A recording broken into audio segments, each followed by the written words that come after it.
Welcome to the Slumber Vault. I am so glad you have found your way here tonight, seeking a sanctuary from the noise and the rush of the world. Tonight, we are going to leave behind the demands of the day, the endless lists, and the constant chatter of technology. We are going to a place where time stands still, a place where silence is not just the absence of sound, but a physical comfort, a warm, protective embrace. Take a moment now to find a comfortable position. Adjust your pillows, pull the covers up to your chin, and let your body begin to heavy. There is nothing else you need to do right now. There is nowhere else you need to be. You are safe, you are warm, and you are ready to rest. Let us open the heavy doors and step inside the Library of Silence. Our story begins on a late afternoon in the heart of a bustling gray city. The sky above is a blanket of steel clouds pressing down on the rooftops. The streets are crowded with people rushing home, their heads down against the wind, their footsteps tapping a frantic rhythm on the pavement. The air is thick with the sounds of the modern world, the distant wail of a siren, the rumble of engines, the hum of voices all talking at once. You are walking through this crowd, but you feel a deep, heavy exhaustion in your bones. It is not just physical tiredness, it is a weariness of the mind. You feel overstimulated, as if the world is simply too loud, too bright, and moving too fast. You pull your coat tighter around you, seeking a moment of peace, a place where you can just be. On a whim, you turn away from the main avenue and down a narrow cobblestone alleyway that you have never noticed before. Immediately, the roar of the traffic begins to fade, muffled by the tall brick buildings on either side. This alley seems to belong to a different century. The air here is cooler, stiller. At the very end of the lane, nestled between two ancient stone walls, stands a magnificent structure. It does not look like a library at first. It looks like a fortress of quiet. Before you stands a pair of massive, carved oak doors.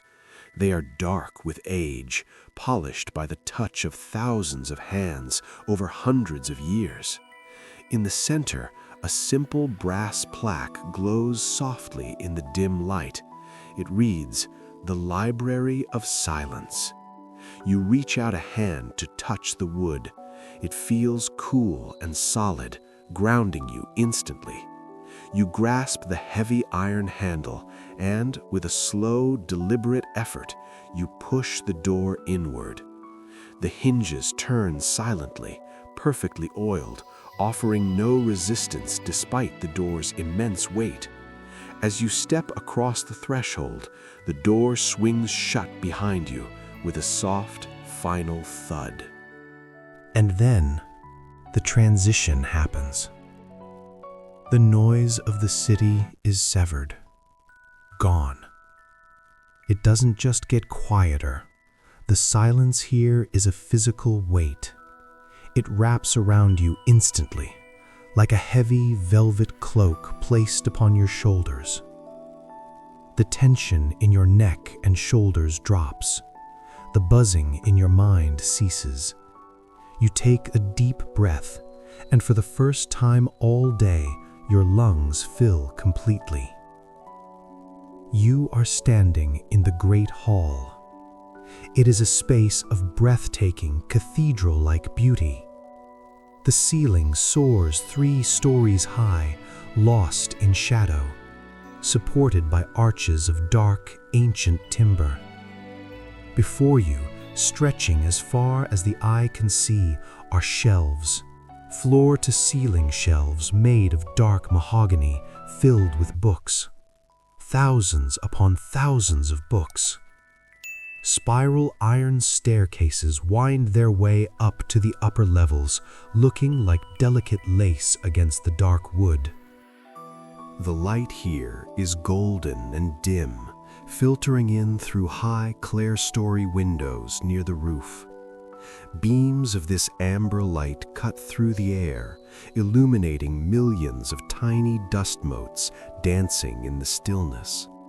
They drift and swirl in slow motion, mesmerizing to watch, like tiny stars in a wooden galaxy. But it is the smell that truly welcomes you home. It is an intoxicating, nostalgic perfume that fills the air. It smells of old paper, that sweet, dry scent of vanilla and almond that comes from pages aging over decades. It mixes with the scent of lemon furniture wax used to polish the long reading tables and the rich, earthy smell of leather bindings. It is the scent of stopped time. It is the scent of knowledge, of dreams, and of safety. You walk slowly across the floor. Beneath your feet is a thick, plush carpet in a deep shade of crimson, which absorbs every sound of your footsteps. You feel like you are walking on a cloud. There is no rush here. The air is cool but comfortable, the perfect temperature for keeping awake minds alert yet relaxed. You look up at the rows of books standing like silent guardians. They are not just objects, they are sleeping stories waiting for someone to wake them up. And in this vast, hallowed hall, you realize that the world outside, with its gray skies and loud noises, has completely ceased to exist. You are safe in the sanctuary of the mind. You stand for a moment at the edge of the carpet, letting your eyes adjust to the golden, dusty twilight of the room. As you look around, you realize you are not entirely alone. Scattered throughout the vast hall are other souls who have sought refuge here. But they seem less like people and more like peaceful ghosts, quiet companions in this sea of words. Far to your left, a scholar in a tweed jacket sits at a long, polished table. His head is bowed low over a manuscript, completely motionless, lost in a world of his own making.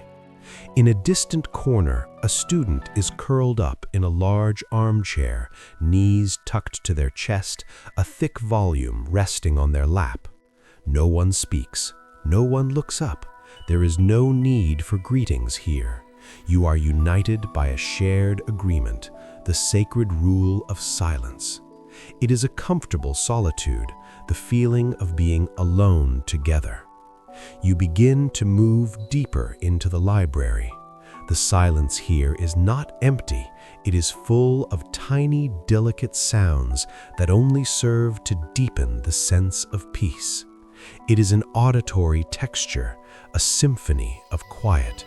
Somewhere far away, you hear the soft, dull thud of a heavy book being closed.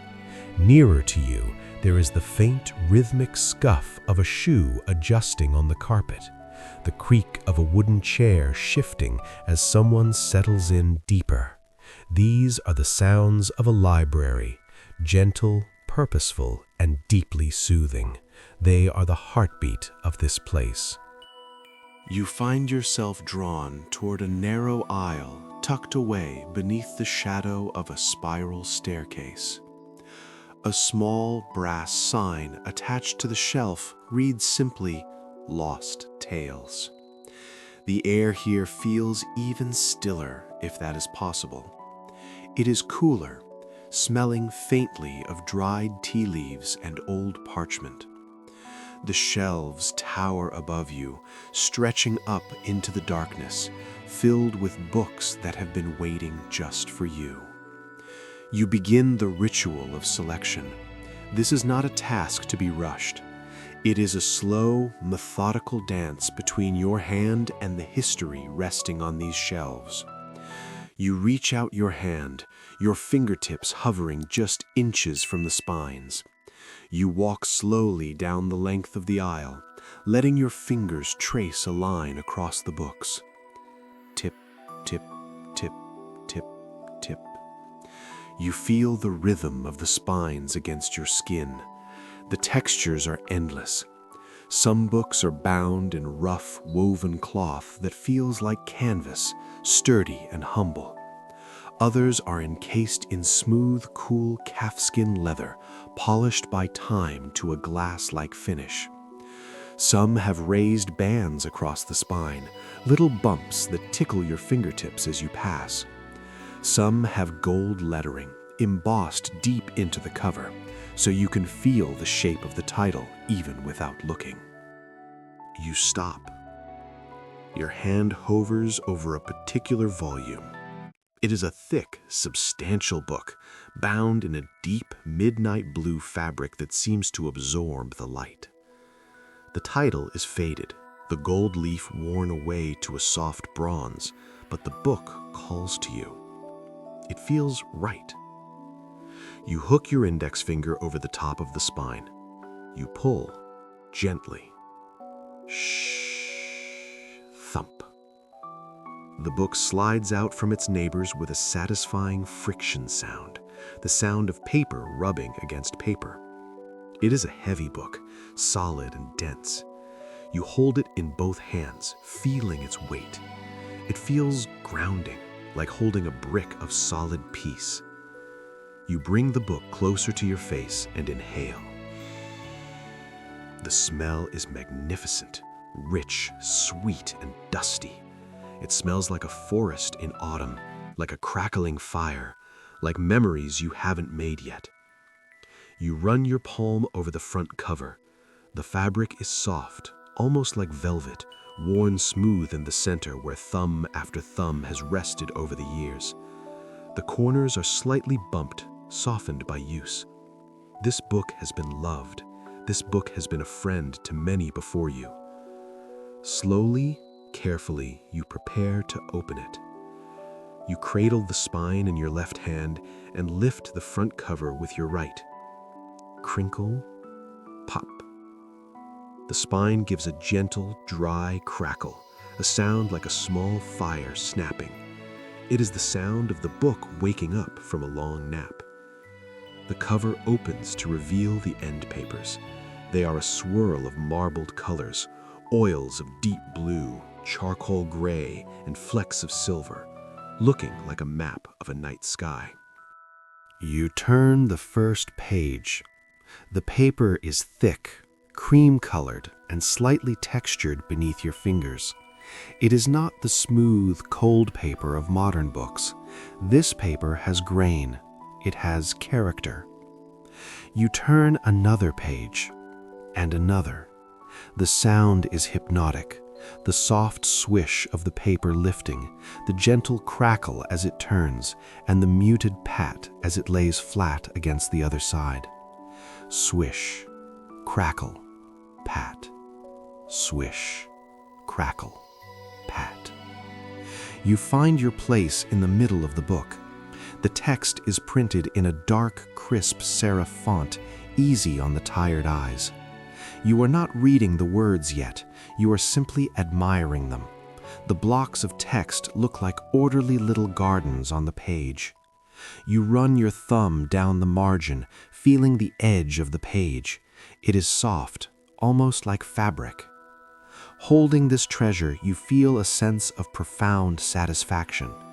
You have found your companion for the evening. The methodical search is over.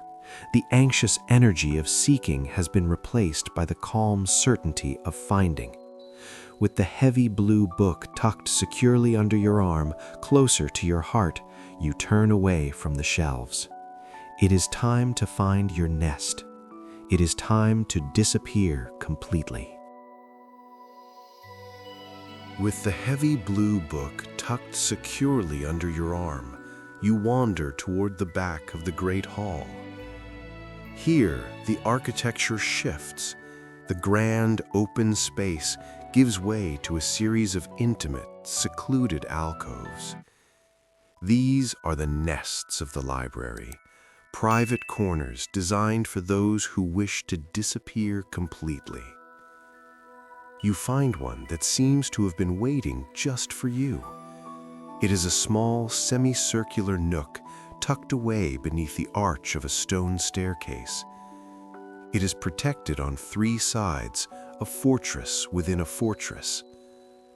Dominating the space is a massive wingback armchair upholstered in a deep, lush, emerald green velvet. It looks soft, inviting, and incredibly comfortable. Next to it sits a small, round table made of dark oak, and upon it, a banker's lamp with a green glass shade waiting to be lit. You step into the alcove. You place your book on the table and reach for the small brass chain hanging from the lamp. You give it a gentle pull. Click.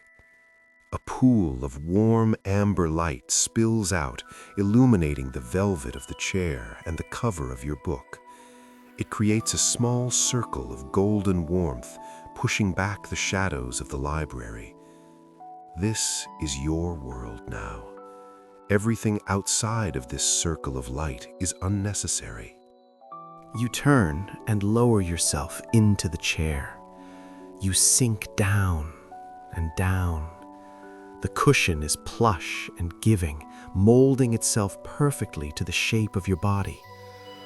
The high wings of the chair rise up on either side of your head, blocking out the rest of the room, blocking out the view of the other scholars. You are cocooned. Resting on the arm of the chair is a folded blanket, a hand-knitted afghan in shades of oatmeal and cream. You unfold it and drape it over your legs. It is soft and heavy, tucking you in, warming your feet. You let out a long, shaky breath, feeling the last remnants of the city's tension leaving your muscles. You are held. You are supported. As you settle in, you notice a tall, narrow window to your left. The glass is thick and old, slightly wavy with age. Outside, the gray afternoon has deepened into twilight, and the weather has turned. You see the first drops of rain hitting the glass. Tap, tap, tap. It is a gentle rain. You watch as a single droplet lands on the pane, shimmering in the light from your lamp, and then streaks slowly down the glass, blurring the view of the street below. The world outside is cold, wet, and chaotic. But here, on the other side of the glass, it is dry, it is warm, it is still. The bad weather stays outside, the comfort stays inside. The sound of the rain is muffled by the thick stone walls, turning into a distant rhythmic drumming that makes the silence inside feel even deeper, even richer. It is the perfect soundtrack for reading. You reach out and take the blue book from the table. You settle it onto your lap, on top of the wool blanket. You open it again to where you left off. The spine cracks gently once more, a greeting. Your eyes find the first sentence of the chapter. And now, the magic begins. At first, you are aware of the mechanics of reading. You see the black ink on the cream paper. You see the shapes of the letters, the loop of a G, the curve of an S, the tall line of an L. You hear the sound of your own finger brushing the page as you prepare to turn it. Slide, lift, turn. Slide, lift, turn. But as your eyes track across the lines, something shifts. The walls of the library begin to fade. The feeling of the velvet chair beneath you becomes distant. The amber light of the lamp seems to expand, dissolving the edges of your vision. The words on the page are no longer just ink. They are keys, unlocking a door in your mind. The sentence describes a forest, and suddenly you smell pine needles. It describes a calm ocean, and you hear the lap of waves. You are no longer in the city. You are no longer even in the library. You are drifting into the world of the story. It is a gentle story, a story of slow journeys and happy endings.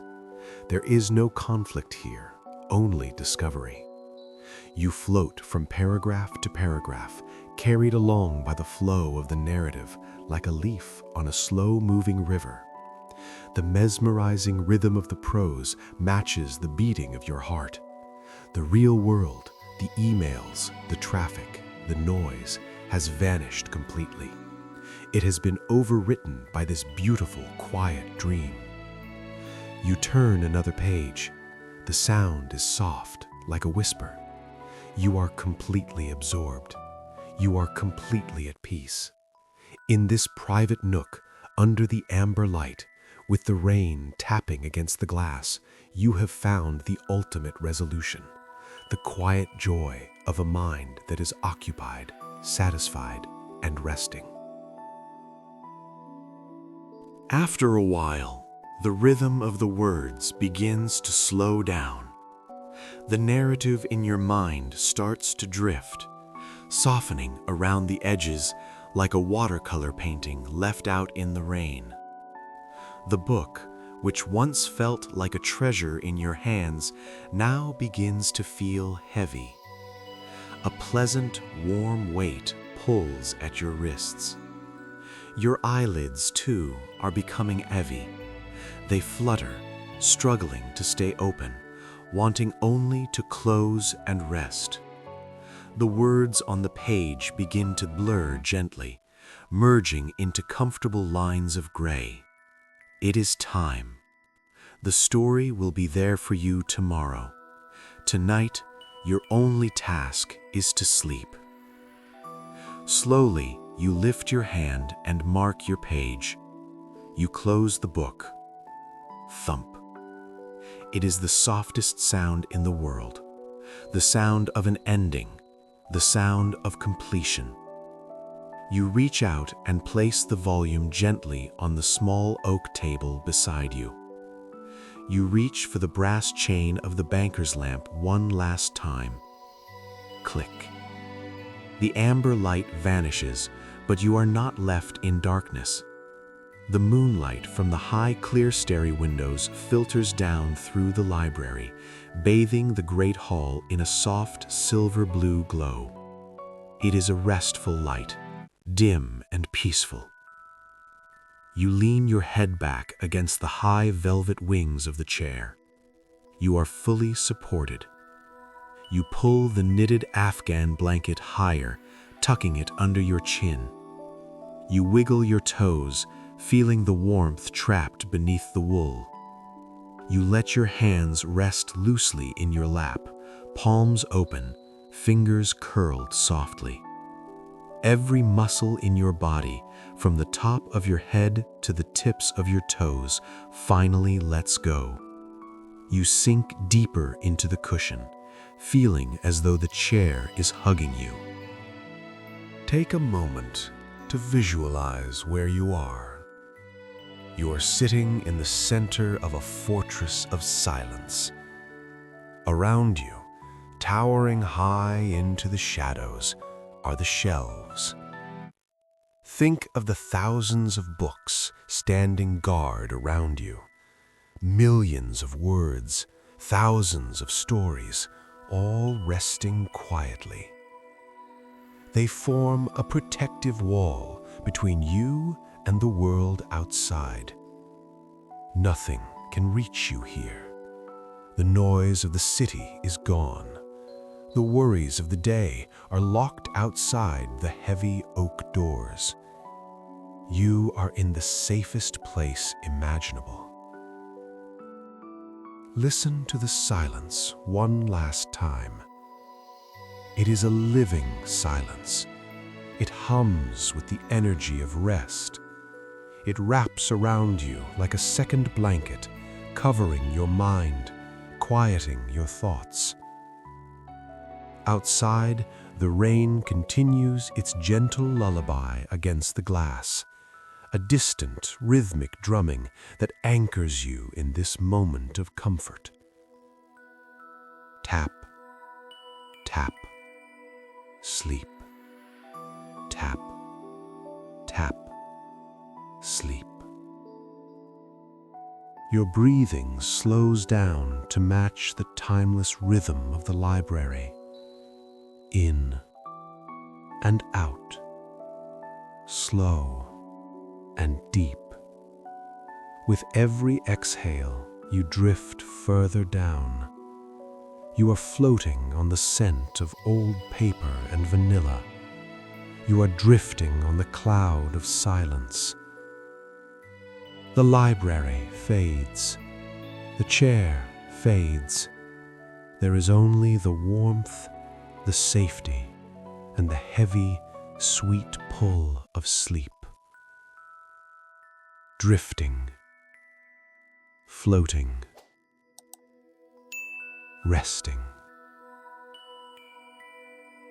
Good night.